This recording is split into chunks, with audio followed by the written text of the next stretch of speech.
विश्वास के साथ उनको कह देना, जैसे गांव में और लोगों को घर मिला है, नल से जल मिला है, गैस का कनेक्शन मिला है, तीसरी बार मोदी आने के बाद जो बाकी काम रह गए ना, वो भी पूरे हो जाएंगे। आपको अपना हक मिल जाएगा। ये बताओगे? घर घर जाके बताओगे? साथियों, अमरोहा और पश्चिमी यूपी का एक क्षेत्र अपने मेहनती किसानों की वजह से भी जाना जाता है। कांग्रेस, सपा, बसपा सरकारों में यहां किसान की समस्याओं को न सुना जाता था, न देखा जाता था, न कोई परवाह की जाती थी। लेकिन भाजपा सरकार किसानों की समस्याओं को कम करने के लिए दिन रात काम कर रही है। अमरोहा के किसानों को पीएम किसान सम्मान निधि के करीब 600 करोड़ रुपए इसी अमरोहा में मिले हैं। अब आप जरा यूरिया की बात सुन लीजिए। ये जो यूरिया है ना, हर किसान को जरूरत पड़ती है। ये यूरिया की जो बोरी है, वो एक बोरी अमेरिका में 3,000 रुपये में मिलती है। कितने में मिलती है? कितने में मिलती है? अमेरिका में कितने में मिलती है?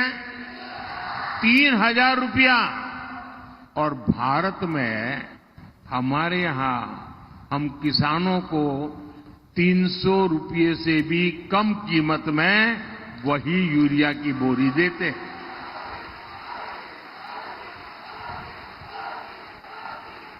और जिन लोगों ने सपा, बसपा, कांग्रेस की सरकारें देखी हैं, वो जरा योगी जी के सरकार के काम को देख लें।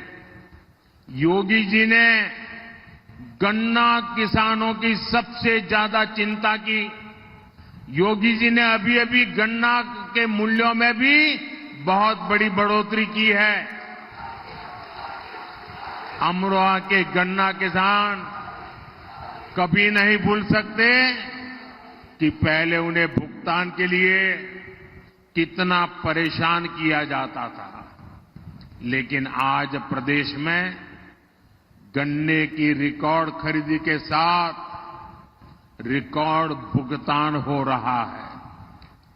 जब सपा की सरकार थी तो अमरोहा के गन्ना किसानों को साल में औसतन सिर्फ 500 करोड़ रुपए का भुगतान होता था। जबकि योगी जी की सरकार में यहां हर साल करीब 1,500 करोड़ रुपए का भुगतान गन्ना किसानों को हुआ है।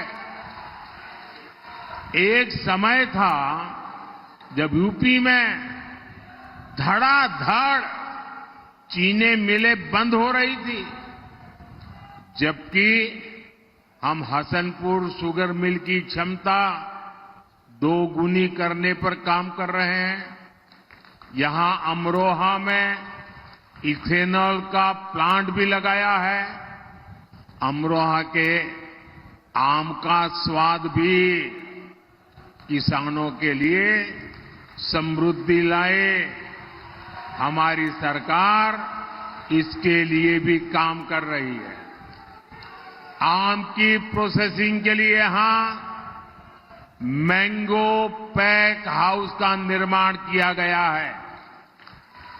भाइयों बहनों, भाजपा सरकार के इन प्रयासों के बीच यूपी में एक बार फिर 2 शहजादों की जोड़ी, उनकी फिल्म का शूटिंग चल रहा है आजकल।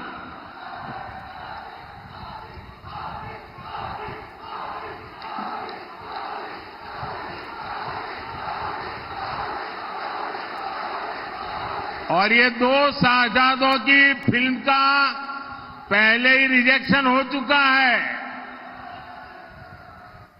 हर बार ये लोग परिवारवाद, भ्रष्टाचार और तुष्टीकरण की टोकरी उठाकर यूपी की जनता से वोट मांगने निकल पड़ते हैं।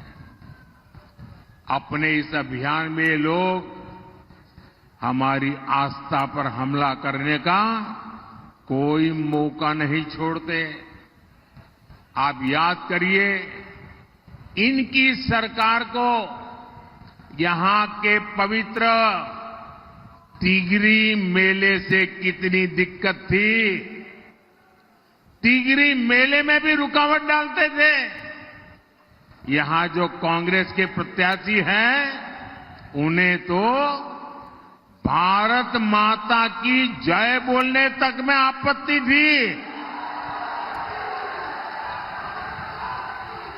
जिसको भारत माता की जय मंजूर नहीं, वो भारत की संसद में शोभा देता है क्या?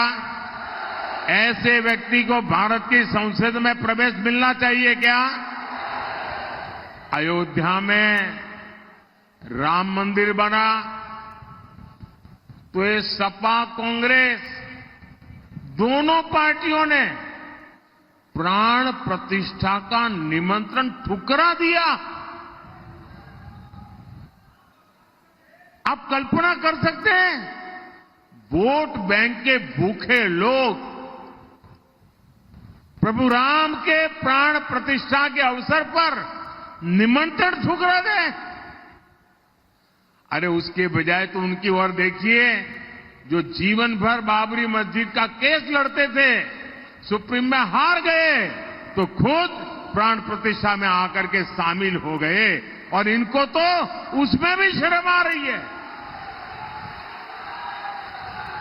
ये तो उनसे भी गए बीते हैं। लेकिन ये लोग निमंत्रण ठुकरा तो दिया, लेकिन इससे भी उनका मन नहीं भरा। उनको लगा कि शायद वोट बैंक कच्ची रह जाएगी, और इसलिए ये लोग आए दिन राम मंदिर और सनातन आस्था को गालियां दे रहे हैं। अभी रामनवमी पर अयोध्या में प्रभु रामलला का इतना भव्य सूर्य तिलक हुआ, आप सबने देखा ना? देखा ना? आज जब पूरा देश राममय है, तो समाजवादी पार्टी वाले जो राम की भक्ति करते हैं, समाजवादी पार्टी के लोग वोट बैंक की खातिर पब्लिकली कहते हैं कि ये सब तो पाखंडी है,